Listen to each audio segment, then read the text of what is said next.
Maghanda na tayo sa duty, guys. Yan na, nagbibihis na ako. Maya maya mag-a-assume na tayo ng duty. Kapalitan na natin yung kapalitan natin.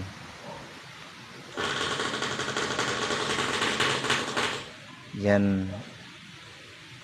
Nagsusot ako ng necktie. Ang tagal masuot. Sa trabaho natin, guys, pag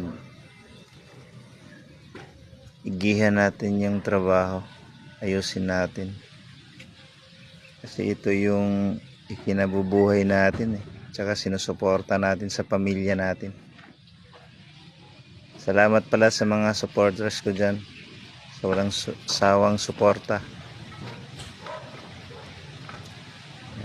Susuot ko muna yung belt ko, yan na lang yung kulang.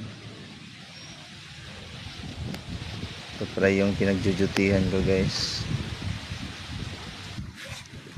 Isa siyang bahay siya na 4th floor.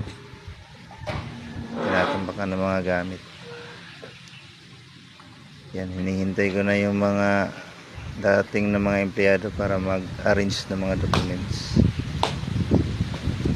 Salamat, guys, sa panonood. Like and share. Salamat po.